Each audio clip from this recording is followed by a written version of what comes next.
Hello and welcome to another episode of the Staying Connected podcast. Today we are joined by Rachel Folden. Rachel is currently a hitting coordinator with the Chicago Cubs and has a wealth of experience in both professional baseball and softball. Welcome to the show, Rachel. How are you doing? Good. How you doing, Chase? I'm doing really well. Obviously, I think we're both a little bit tired with spring training going on, but happy to have you on. Yeah, Yeah, so obviously your path has been unique to this point. Could you tell us a little bit more about your career so far? sure. So most of the time, people want to know how I got here. How did I get to become a hitting coordinator with the Chicago Cubs? And honestly, like it was pretty regular hiring process for me. You hear a lot of the horror stories that a lot of women have to go through to get hired. Mine was really normal, and I'm very, very lucky for that. I grew up playing baseball and softball, so I played baseball through Little League. Played basketball, didn't want to play baseball anymore. My basketball coach asked me to play softball, and I was like, all right, I thought softball was the dumbest sport ever, but I agreed to it, and then ended up being pretty good at it and followed, entered the travel ball machine and started to play. Ended up going and playing in college. I went to Marshall, had a good career there, ended up playing professional softball, and then I decided I wanted to coach. So I did what everybody else did is I went into college coaching, and I realized pretty quickly that I loved coaching, but I hated recruiting. So I had started to give lessons on the side just to make some extra cash and loved it. So I was just like, you know what, I'm going to do this full time. So I started giving lessons full time. It grew into a business, Folden Fast Pitch. And then my company partnered with Elite Baseball Training out of Chicago, whose president is Justin Stone. And at the time, I think his title was the Bio Kinematic Hitting Consultant for the Chicago Cubs. And he had a lab at his facility in Chicago, and it was like an hour and a half away from me. So I would drive up there, learn all I could on the weekends, then come back and work during the week, and then just drive up there. Then we started doing clinics together. Then we started doing consulting for some college softball and baseball teams together.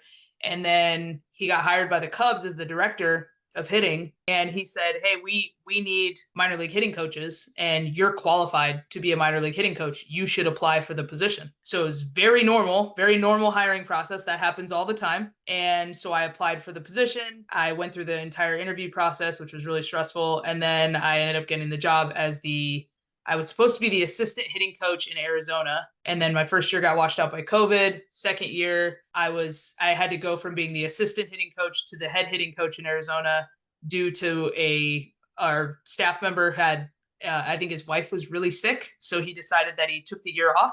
So we didn't have any help. So I just became the head hitting coach, and I had Arizona. And so Arizona's cool. It's got this, all our resources are in Arizona, right? And so I did that for 2 years, and then jumped into coordinating. So I coordinated last year. I'm still technically a coordinator this year, but I will be the AA hitting coach this year too. So that's how I got here. Yeah, I know we've talked in the past about how 2020 was actually in some ways like a blessing in disguise for you, Yeah, just because you got the opportunity to get a smoother transition, or at least maybe a slower transition into professional baseball. sure. Can you talk about some of the lessons you learned in your first year with the Cubs? Yeah, I mean, this could be an entire podcast topic to itself. I think the most important thing I learned was the structure of baseball. And going from being a professional athlete in a sport that has zero structure because there's no money poured into our sport. Professional softball, I think the highest I ever got paid was $8,000 in one season. So, and I was good. Like I was a pretty good player, and I made $8,000. So to go from that type of structure to now we have this corporation that is baseball, right? And this machine that all these different corporations are competing against each other. You learn chain of command, and you learn how everything works. And so through that year, I learned that. And then I also learned to just listen. For the first time, I didn't have to do everything by myself.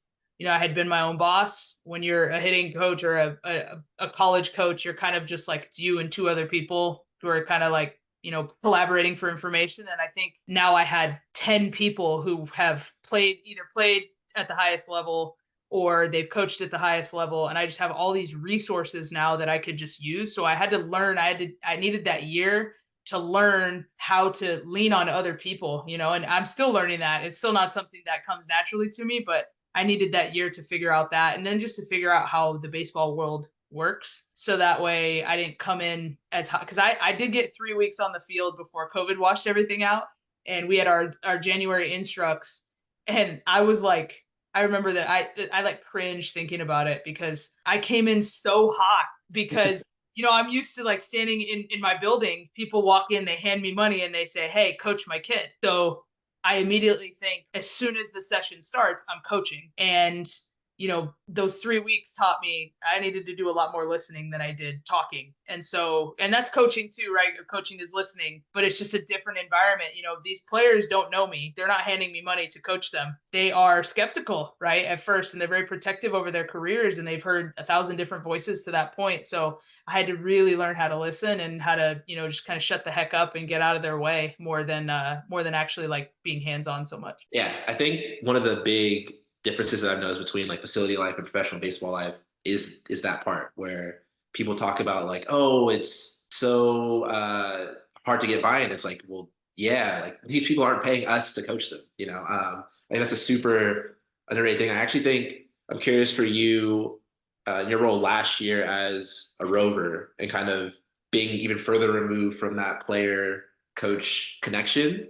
Yeah. Some things that you maybe learned in like managing relationships with players, managing relationships with coaches, because now you're like the third party, right? You're not always in the foxhole. So what are some strategies that you've learned through that experience about how to build relationships with people? Yeah, it's a good question. The more macro view that coordinating gives you is you really get an appreciation for or a disdain for the system that you're in, right? You understand, like, is this actually working, or is it just a bunch of different coaches with their speaking their own different languages, and we just it's just chaos. And you hear people talk from other organizations, and I think that's a very common thing. I think having a systematic approach to anything is very uncommon in our game. And it just so happens there's a lot of reasons why. Again, a whole other podcast could be given on just that topic. But when you have that macro view, and so now I'm hearing conversations that happen with the front office, and I'm having conversations that happen between coaches now, because my job as a coordinator is basically to coach through the coaches or coach the coaches themselves, like help them do their jobs better, while also making sure that the integrity of the system is kept. So having that macro view and hearing both sides, you now start to understand, like, I feel like if I was to go back and be a coach now, which I'm about to do, I now understand why the eyeballs are placed on these certain players, and why the pressure is on these certain players. And it could be for a variety of reasons: ability, how much we paid them, age. There's a ton of factors that go into it. And so I think now I kind of understand that a little bit more, and I understand the urgency behind some things. And I think that was an eye-opening experience for me. And then I think just learning how to help, like I think that's something that I've really always been like naturally pretty helpful, but learning how to help people in a better way I have to now coach through the coaches. Not only do I have to understand the topic, but I got to understand it better than everybody else, because I now have to talk to the coach and have them, communicate that to the player if that's what I think that the player needs. And so it just made my communication skills better. It made my collaboration skills better. Collaboration was like the word of my 2023 for sure. I think something else kind of adjacently related is in that role you talked about having to know a lot of information, but a lot of it is keeping like the train on the tracks as well. So there might not be as much time to do a random dive into new stuff. And then obviously the Cubs have a reputation as one of the better hitting orgs in baseball. So how do you make sure to like stay open-minded and look for new resources and strategies despite being in a role or in a situation where that's not always the thing, especially when you're doing well, right? Like even if you feel internally that there's a lot of room for improvement, like objectively there's success. So how do you kind of keep that open mind to new ideas? Yeah, I mean, what you're saying is completely right. We get blinded by the organizations that we're in, right? We always have like this bias towards what we're around all the time, and it becomes very like, what's the word I'm looking for? I don't know what word I'm looking for, but it's hard to see outside of your circle sometimes because you're always in it. And so the one thing for me, and it's kind of funny if people know me, I don't watch a lot of TV. Like, I'm not a TV person. The TV is always on in my house, and I'm never watching it. It's just for background noise. But I scroll a lot, right? I'm a scroller. I'd rather scroll than watch TV. And a lot of that is when I get curious about something, I'll go into a pretty deep rabbit hole, a pretty deep dive. And so I kind of try to keep my mind open to what's out there and check on it once in a while, whether it's on X or Instagram or TikTok or whatever, and just kind of see what people are up to.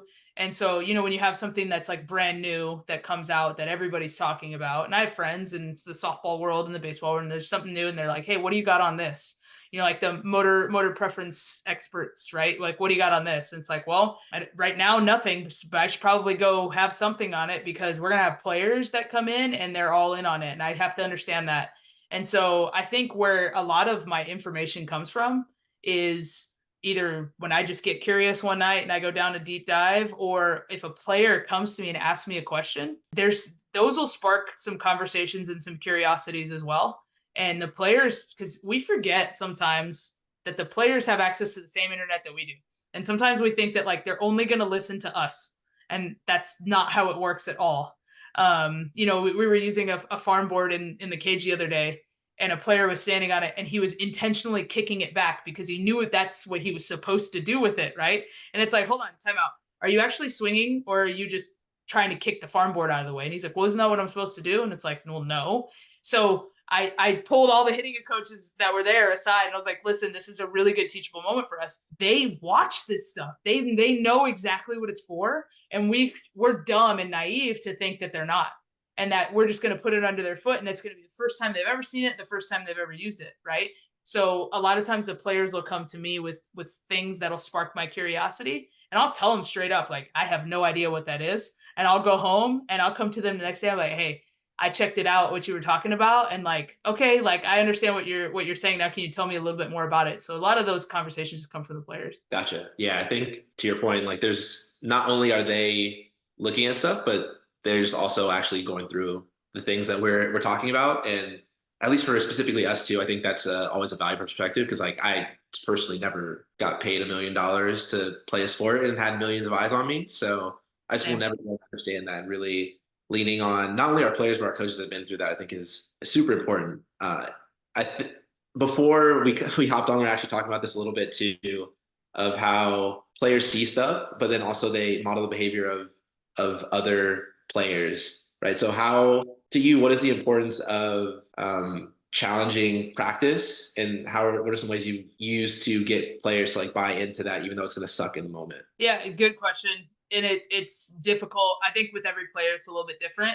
For some people, it really helps if, we were talking about this before we go on, and you guys were talking about Shohei Mania, right? When Shohei is doing a challenging drill and he's not afraid to fail on it, I think that instantly breeds buy-in, right? So if you can get your major league side and your minor league side to mesh, I think that helps. That's one of those things. But I think if you can see things on the internet of, like, Alex Bregman puts a lot of stuff out there, right? So if like you see Bregman and he's doing a drill that your coach told you to practice and you didn't really want to do it, and now he's doing it, it's like, maybe there's something to it. So I think imitation of your heroes is like a big thing, right? Like, isn't that how we all learned how to play anyway? Right? We picked up the bat and we imitated our favorite player, and we if you're a pitcher, like you had the same like glove set up in your stretch and like things like that. So that's number one. But I think number two is just explaining to them why. And I think the biggest place that coaches go wrong is they don't actually understand why they're doing anything. They probably saw it somewhere and then they were like, I think I'll try that. That looks cool. But they don't understand necessarily like the reasons why those things work and how to actually make these things that we do at practice actionable in a game and how they're going to translate, which is fine. Like, those are really long, a lot of times tedious studies that you read or articles that just don't seem very interesting in the moment as to why they work. But like, if you can familiarize yourself with those kinds of things, I think it makes it a little bit easier. And then you explain to the players why it's going to work. And then I think a lot of times just creating a competition out of things makes things more fun, right? Like, hey, we're going to do this really difficult drill, but whoever wins this drill is going to win $50. Like, that all of a sudden creates buy-in no matter what. And it doesn't even, it's $50, right? To some people, I mean, to some people, that's a lot of money. And so that's like, sweet, I want to win $50. And then to other people, it's just, I just don't want you to win $50 just because I want to beat you, right? So I think you can do whatever it is and just compete, have a leaderboard. We have this little tiny gong in the cage. So like if they win, they like go hit the gong. It's like we just stupid stuff like that just to create some buy-in, I think really helps. Yeah, I think a bowl of Chipotle or like a Chipotle meal goes a super long way. It's Heck incredible. Like, yeah. it's so simple, but players really, really, really like competing. You know, Yeah, they do. yeah, it's unreal. I think part of the value of competition too is a lot of times in practice there's just no consequences, right? So we are hitting, it's like I'm hitting, and then I'm done. Versus in a game, like I swing and miss, I'm out, or I hit a pop up, like I lose. So kind of on that topic, can you talk about like what representative practice means to you? We just talked about challenging practice, obviously, but I think represent like game like practice is something Yeah. that's really popular right now. So what does that mean for you? Game like is a double-edged sword, okay? Because to some people, game like means game speed, which I do agree with, and I think it should be there. To some people, game like means it should mimic the failure rate of a game, which I also agree with. But to some people, it's like, well, if it's game like, then why am I swinging a skinny bat? That's not game like. And it's like, okay, so now you see where the double-edged sword is. It's like they think that it has to look exactly identical to baseball, but it's like that's not always how you get better. Sometimes we have to like push the boundaries out to know where the center is to be better at it, right? So when we talk about representative practice, which I had to look up the term if I'm being honest, and then I was like, oh, it's just like creating a game like training environment. Okay, got it. Like a dynamic training environment. Got it. So but the way that the way that those can go wrong is it can look game like, but if there's not a clear cut task that you have, if there's not a way to beat the drill, then your drill doesn't work. So there has to be a way to beat it. So, for example, if you're doing smash balls on the big hack machine and the movement is just disgusting, it's like, okay, the way to beat the drill is not swing until you feel good because you hit a couple. Like you're not accomplishing anything. It's like, hey, I want you to hit, you can stop when you hit 3 balls straight back up the middle and off the ground. And then it's like, okay, now I have a task. Now I have a thing that I'm chasing. I have a carrot that I'm chasing in front of me. I think where a lot of people go wrong in these drills is they see them and then they set it up. They don't understand why they're doing them. And so there's no end game. There's no like thing that a player can say, ooh, I did it. I finished the drill. I beat the drill. It's like we played video games our whole lives. Like you have to, there's a progression, right? You have to like hit a checkpoint or you beat the level or whatever. That's how I think those situations have to be. But it doesn't always have to be game speed in terms of like, if I'm going to hit, I'm training to hit 95. That doesn't mean that I have to crank the machine up to 95. Sometimes that can mean I mimic the movement of the pitch, right? But I'm closer. And so the speed isn't 95, but I get the feel of what it's going to feel like to hit 95. Or it could be, a drill that most of our players are going to succeed at 3 or 4 out of 10 times. That's pretty game like, and it's also pretty hard. And you're probably going to get MF'd a lot in the cages because it's hard. And, but that is a game like environment. So sometimes it could be like game speed or game failure rate or something like that. I think those kinds of things, you just have to have like a clear cut way to beat the drill. Yeah, I think one of the big challenges that comes from that, like hearing you talk about that, is obviously each player is very different. And especially when you're dealing with the whole minor league system, right? Like giving your ACL players the same challenge as the double A players probably doesn't make sense in some ways. Like they're just not prepared for that difficult of a task. Right. I think that's where sometimes when you hear someone say like, oh, like we just want things to be more representative, more game-like, it sounds like easier, like you're like rolling balls out, but I think it actually requires more intention than giving everyone just like flips and tee, right? Because you now need to cater to each individual, to your point, because if someone's failing every single time, they're probably not learning. If that same person is successful all the time, like also probably not learning that much other than getting some confidence. So for you, how do you kind of work with players on that? Is it getting feedback from them like verbally, or is that just like kind of observation and tweaking a little bit this way or that way based on what you're seeing and kind of what your vision for what something should look like? Yeah, a lot of it is conversations with players, and players will tell you they're pretty honest. I will say that most, I won't say all, but most players I think are going to gravitate towards what makes them feel good over what makes them better. I do think that that is starting to change, though. I've noticed a lot more conversations and people willing to do the hard thing. I've noticed that for sure. There was one spring training, I can't remember which one it was, if it was 2021 or 22, it might have been 21, where we took our Rapsodo data for all of our BPs. We just had a list of BPs and we would just rotate fields, and we did we did everything, Chase. We did a lot of hard stuff outside, and we figured out like where the high failure rates were, where the low failure rates were, so like the easy stuff, and then we figured out like where the stuff in between was. And so what we kind of figured out was like anything off the big hack had a high failure rate, right? Because the players just don't like them. And that could be maybe they're not good at them, or maybe they just didn't want to compete against the big hack because their hands hurt, which I completely understand. A lot of the easy stuff was like arm BP if it was just fastballs, and like a junior hack fastballs, right? And then like the stuff in the middle was like arm mixed BP or angle machines, like coming from extreme angles. And that was like where we could have like a probably a 40% failure rate. That was like we found that to be like our sweet spot. And so we would kind of aim for, and this is kind of morphed. That was, 3 years ago, which, in baseball is like forever ago now, the way that things are progressing. So what we were trying to aim for was like try to do one really hard thing a week, try to do one really easy thing a week, and then try to make your other 4 days be like some of those middle in between stuff. And that worked for a little bit. And so it's kind of like shifted now to we blend the cages and the outdoor environment. We blend both of those together with a lot, but we do a lot of challenge work. So we actually like kind of tested it. And I thought that was pretty cool that we did that. And then, but a lot of it's just, I think, to your point of like a AA player's challenge work should look differently than an ACL player's challenge work. A AA player, I think, can also graduate to choosing what works for them versus like ACL players still in like their sampling period where they have to figure out what works for them. And so I think, our job at those levels is to just expose them to whatever we can expose them to. And then as they get older, it's like, hey, we can give them a little bit more freedom to decide like what they need to get them ready to play.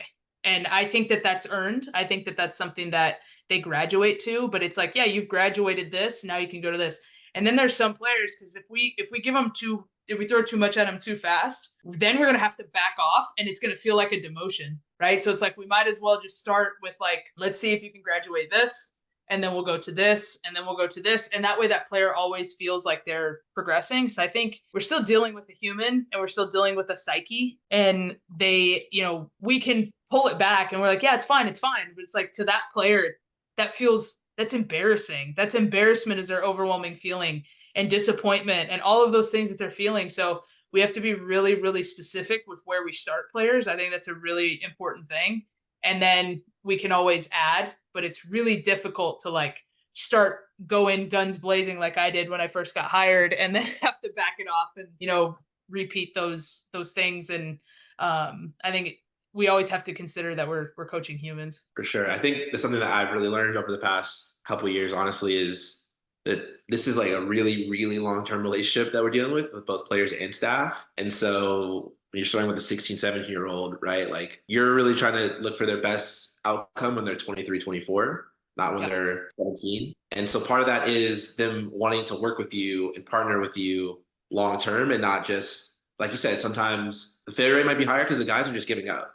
And you really want to minimize that. And I think the same thing with staff members. If you impose, hey, we need to do this specific thing that they are all against, like, it might not work. And one thing that I've kind of learned is over time, like even literally this week, I'm looking up and like, wow, there's way more people showing up to my meetings than there were a year ago. And that's not because I'm doing anything specifically different. It's just I have better relationships with certain people, and now there's more buy-in. So I think that's a really, really good point that you're making there about us having to work with the players, and their ego or the way they feel about themselves even is just like a really, really, really important part of that relationship. Yeah, of course it is. I think we'd be naive to think that it's not. I think for a while and you could probably speak to this too, just in the organization that you're in. Like, we're in very progressive organizations, right? It's not, we're not stuck in the mud. We kind of push the needle a little bit. And so a lot of times there've probably been conversations where you're like, okay, but have we considered like the mental toll that this is going to take on a player? And it always takes that one person to just be like, oh, can we pause real quick? Like, has anyone asked the players what they want to do? Has anyone asked them how they feel about it? And I think the players, the players are down. They will do what we want them to do, but we also have to give them things that they want as well. And I think you use the word partnership. I think that's a great example of, it could be something as simple as, hey, we're going to do something really hard today. Okay. I'm going to blow you up with this machine and I want you to compete your ass off today. But when we go outside, we're just going to have RMVP today. I want you to compete and like just grind it out in these cages and show me that you can do it and buy in. And then I'm going to let you play home run derby on the field later. And the players are like, all right, cool. Because they immediately think like, I'll give you what you want because you're going to give me what I want because that's what they want anyway. So it's like, all right, sweet, let's all get better. So I think just even little things like that, creating competitions, I think helps you get over that hurdle of this thing is going to be really hard. And I think just like leveling with players too and meeting them where they're at of like, hey, we're going to do this drill today, and going up to the two players that hate it. And you're just like, hey, listen, I need you to work with me today. Okay. Because I've got this young kid that's watching your every move. And I need you to be positive about this drill because this drill is really for him. It's not really for you, it's for him. But I need you to stay positive about it or he's going to check out. And then all of a sudden the player now feels important and they're like, okay, yeah, like I can do that for you, right? I can absolutely be that person for you because now it's not about how much it's not me versus the drill. It's like, oh, I'm a part of something. So I think just using those soft skills is really important to create buy-in too. For sure. Yeah, I think I like that idea of going individually to people to talk about it rather than always just doing the, hey, group five, like this is what we're doing today. I think that's a really smart idea to pay more attention to the individual. Actually, like you said earlier, you're going to be in AA this year, so you're going to have to deal with that maybe even more than last year with like every single day being with these guys. Is there anything that you're specifically looking forward to, like whether it's a challenge that you haven't had to deal with, like a new challenge, or even if it's just being in Tennessee? Like, I don't know, is there anything that like you're really excited about once we break for full season? Yeah, I mean, I think the way the roster is set to check out or to shake out, I guess, after spring training, considering where we're at the big league level, I should have a lot of the same players that I had in 2021 in the ACL, which is incredibly cool. So I'm really excited. Like I've learned a lot since then. They've obviously learned a lot and improved since then. So it'll be really fun to have that rapport and that relationship with them. And then also show our growth with each other and then continue to grow. So I think I'm really excited for that. And I mean, the continuities, our athletic trainer's the same and our manager's the same. So like, it's literally just like, let's run it back, guys. We're just, bigger, stronger, faster now. Me mentally, them physically, right? So I'm excited for that. The challenge is going to be, I mean, it's like, very rudimentary and mechanical at, the ACL level. And you don't really have a ton of time to prepare for pitchers. But in AA, like that's going to be almost 90% of it, right? So I'm really excited for the challenge of putting our system that we have. We've done this huge game planning initiative over the last year and a half, and I'm really excited to take everything I got to learn. I'm so fortunate that I got to rove last year because we had John Maley in AAA, and he's a former big league hitting coach for 3 different teams. And he won the World Series with us. And so he was our AAA coach. I get to go sit down with him for a week at a time and learn. So he helped a lot with that. And just like Dan Puente, who's now on the big league staff in Cleveland, he was our high A coach and he's really good at it too. So being able to bounce around and listen to them and how they do it is really going to help me. And I'm excited to just really put that to work, but it's going to be a challenge for me and I'm going to mess it up. Like I already know. I've already like prepared like how I'm going to explain this to the players is like, listen, my goal is to get it like 95% right. But you guys have to give me 5% for like, I'm going to fuck this up. Like it's going to happen. I'm going to tell you that his fastball is straight and you're going to come in and go, that thing is cutting like crazy. And I'm going to have to wear that. Or I'm going to have to tell you this guy doesn't throw his changeup ever. And he'll throw you 3 straight changeups. And you guys got to give me 5% because I'm going to be wrong. But 95% of the time, I'm going to really work my ass off to give you the best information possible and prepare you. And so I think, again, that just is meeting the players where they're at, right? Like I'm not going to place perfection on them, right? And so I think that kind of levels the playing field that like, hey, I'm not even going to be perfect. I'm going to screw this up. I don't know everything. So we're going to help each other out. And I think I'm really excited for that part. Gotcha. I think one challenge that a lot of coaches face, and I'm sure you're going to face too, and you talked about it a little bit, but is knowing when to stick with something versus when to like move off of it. Something that I've really struggled with because we have, especially in baseball, it's like the best statistically tracked sport probably in the world, or like one of them. So it's really easy to objectively see how players are doing, and still sometimes it's hard to know, like, do I keep going with this thing I'm trying? Do I pivot? Or is this method of game planning like the reason we're struggling? Or do I need to pivot? Like those decisions I think are really important for us. And then not only for dealing with players, but also for ourselves and like what we believe and what we teach. So how do you kind of like iterate? Like how do you decide when it's time to make that adjustment versus seeing the course through for a little bit longer? I mean, I don't know if I have the answer to that. That's like asking, like, how are you going to isolate the variable to what is going wrong? And baseball is a sport of a million variables. It's like, this is another topic, and I'll kind of pivot, but you'll understand where I'm going with this. It's like when a new product comes out, right? Like the VR, like, the VR headsets, and it's like, this is going to help. And the players that wore it, they improved their pitch recognition by 30%. It's like, okay, but like, is that all they did? Or did they hit when they took it off? They go, because how do we know that was the one thing that made them better? Did they literally not train at all other than wearing the headset? Then we can talk about something.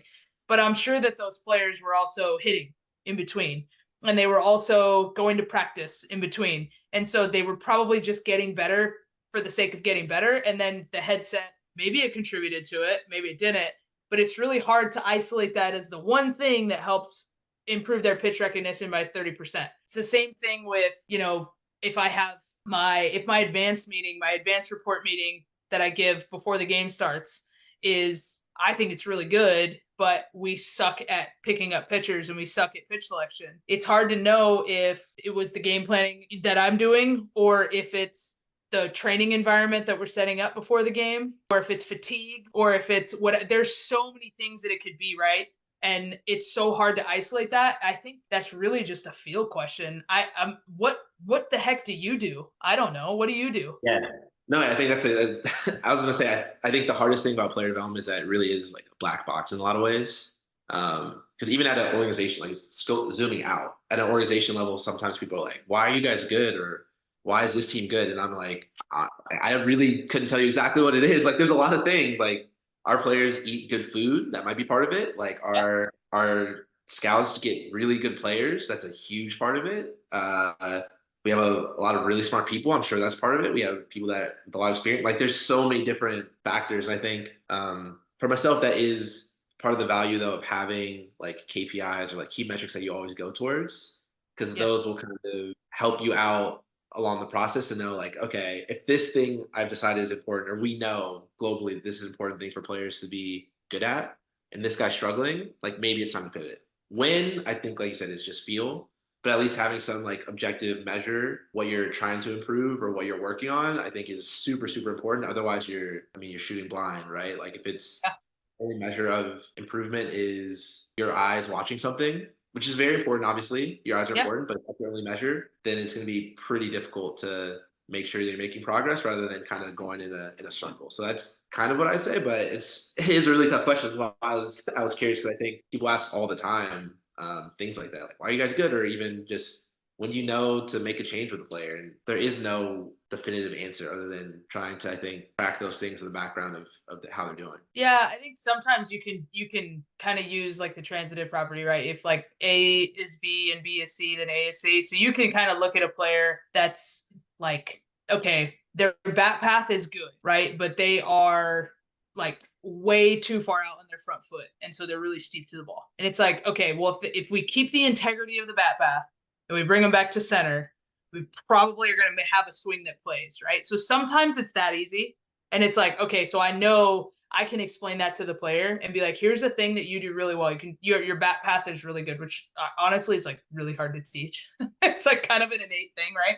So it's like, all right, if we can just change the orientation of your body, right, to more of center, you have a chance to be like really, really good because you hit the ball really hard. These are where the objective metrics come in, right? You hit the ball really hard. You see the ball pretty well, like you don't chase a lot.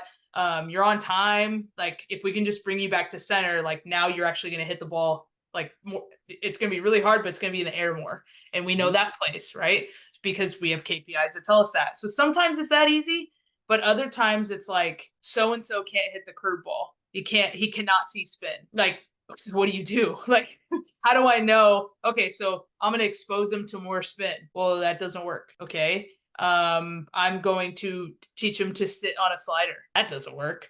Okay. Now, so it's like sometimes you're just like, I don't know how long to go with either of those either, right? It's like maybe he'll figure it out in a year and maybe he'll figure it out in 2 years. And I think the longer I go, I realize that some things can happen quickly. And you start to know what are the things that can happen quickly. And then some things you're just like, okay, we really need to address this because this is probably going to take like a year and maybe a full season, maybe a full 500 at bats to fix. And that's tough because it's hard. That's hard to create buy-in from the staff. That's hard to create buy-in from the staff, from the front office, from all of these people that are like, well, we don't have a year. And it's like, well, this is the only shot we have. So, those are things that it becomes really tricky, but I don't know the answer to your question. Like, I don't know when to know. But I think conversations with players, sometimes players will let you know. Sometimes players want to please us, especially if they like us and they have good relationships with us. They'll keep going on something. And then if you really press them and you're like, hey, do you think that's working? And they're like, I'll be honest with you. I don't. And it's like, okay, well then let's pivot. Let's do something different. What do you think could help you better? And sometimes we got to involve them in the process too. Yeah, I think the point about slow progress is really important.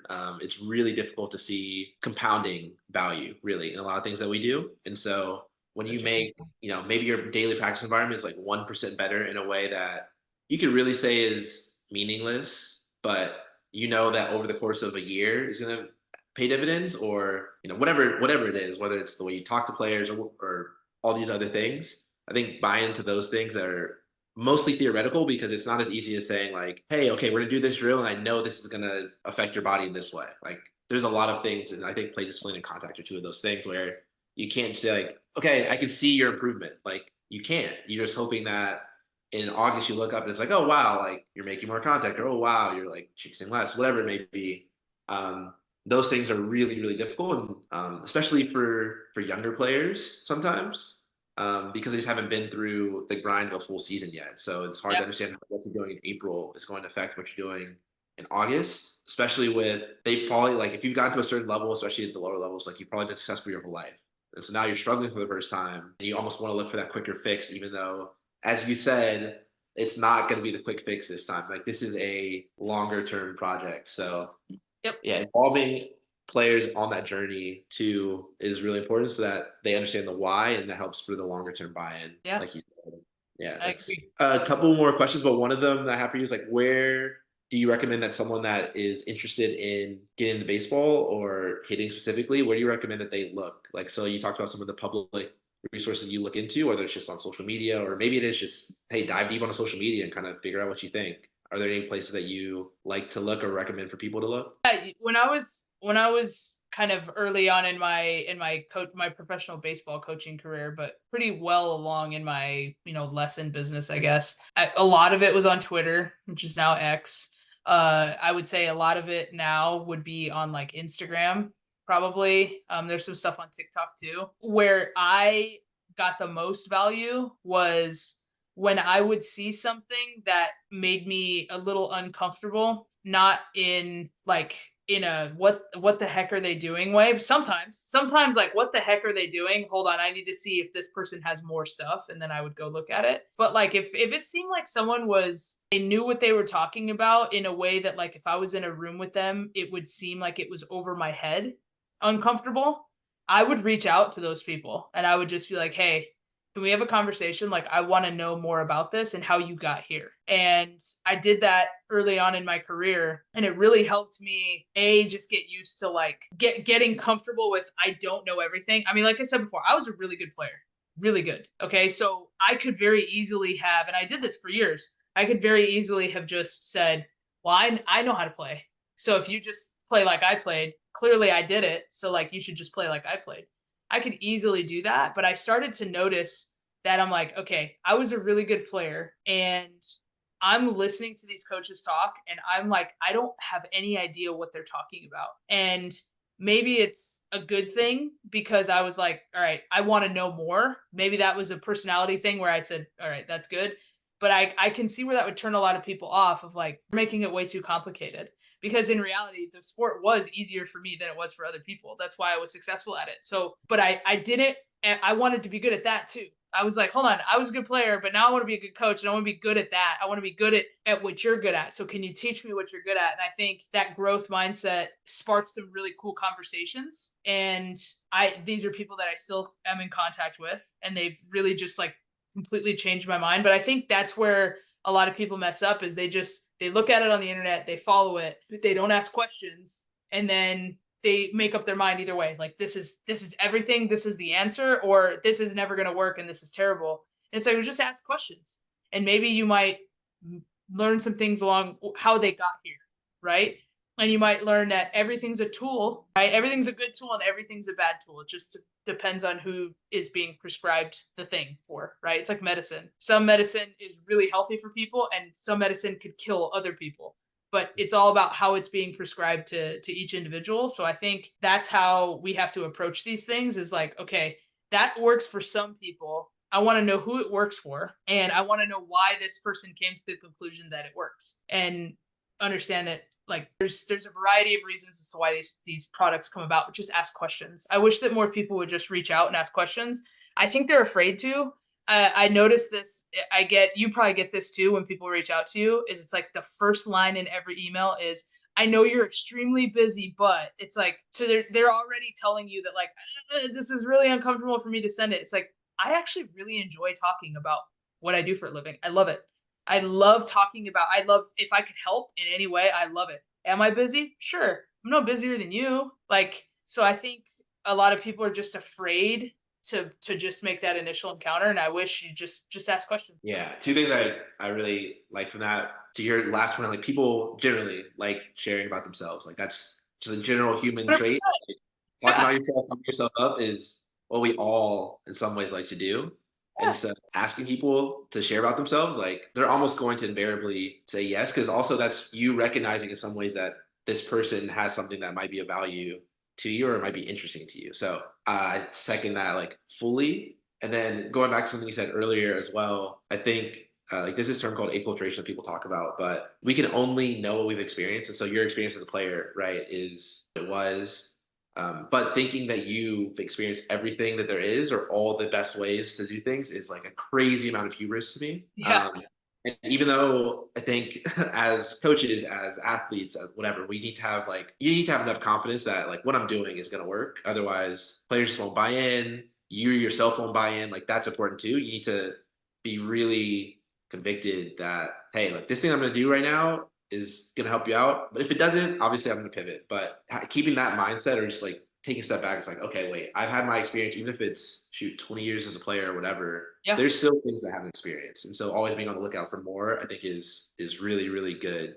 I think there was a quote that I heard someone say that something along the lines of like, I'll do my best until I know better. But like it starts with like you're doing your best at all times, and then until you know better, so you're still going to try to learn better, and then continue to do your best. So Yeah. I think those two ideas are really great. But don't want to keep you too long. Obviously, it's long nights in spring training right All now. We good. can I'll talk to you forever. We're good. yeah, exactly. But want to ask like where should people reach out to find you? Is it like via social media or yeah, what's the best way to reach out to you? Social media is probably the best way.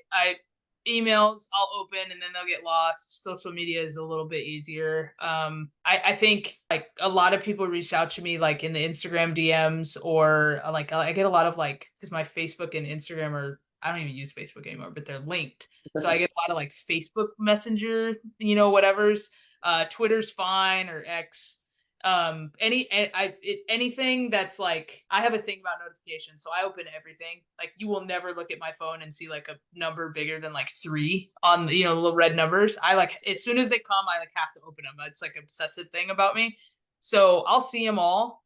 And then I think, and this is for me, but it's also for other people, is it's like follow up. Like, understand that like sometimes I'll open a text message or I'll read a message on my watch while I'm on the field throwing batting practice, and then I'll forget about it. Like, that's just normal things that happen, right? So don't be afraid to follow up and just be like, hey, just following up on this message that I sent you earlier. Like, that's okay. If you really want to know the information, I always tell people, like, you'll find a way.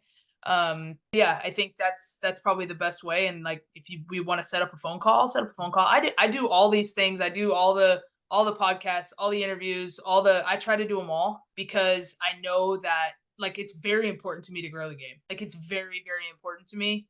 I really do think like a rising tide raises all boats. Like, I really am that person. So there's not a whole lot of secrets here. I'll tell you everything. And I really, really do, like, I commit to that. Like, I really want to help as many people as I can. So Awesome. if whoever's listening to this, don't be afraid to reach out. For sure. And then anything that you're diving into this year that obviously that what you can share, to like leave people with. Yeah, I mean, I'm starting to I've really asked a bunch of friends. I'm probably going to try to do some continuing education this year. I want to do the motor preferences thing. I just want to see what it's all about. A lot of what I'm into at the moment is just like finding a way to create a training environment for every single swing, like flaw, I guess, if you want to say it, or adjustment that needs to be made, without like, I guess what I'm trying to say is I want to create a training environment so good that when players struggle on the field, the last thing they go to is their swing. That's like my goal this year. Is I want my players to, like, the players in Tennessee, to come to me and say, hey, I'm really struggling. I feel like I'm not on time right now. Great. Or I feel like I'm, that low and away curveball is really getting me. Like, how can I help with that? And it's not a swing adjustment that they feel like they need to make. I think we've over mechanized. I think that it's well before we ever get our hands on them as professional coaches. I think players are just over specialized and over mechanized. And so they know how to swing. They're as skilled as they've ever been, right? And it's our job to teach them how to play. And so I think if I can flip the mindset, especially at the AA level, is flipping the mindset from, oh, I missed that ball because I pulled my front shoulder, or I missed that ball because I was too far out on my front foot. It's like, if I can say, oh, I missed that ball because I was early, or I missed that ball because it's a pitch I probably shouldn't have swung at. If we can go first to like the approach and the timing, and last to the swing, I will feel really good about my job with those hitters in AA. That's awesome. Yeah, I think something that I've heard people talk about is like a swing innocence of that, like, to your point of not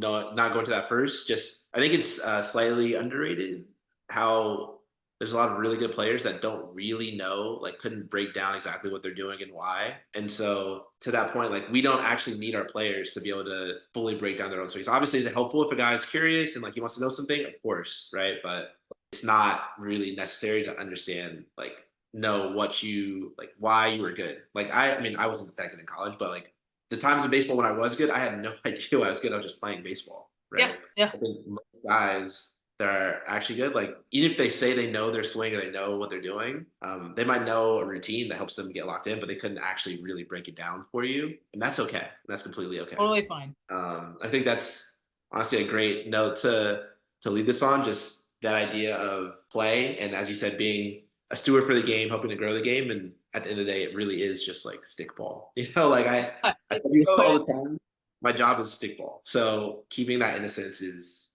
awesome. I love that. I'm going to use that tomorrow. I'm going to tell players, it's just stickball. You're hitting a ball with a stick. You're making it way too complicated. Exactly.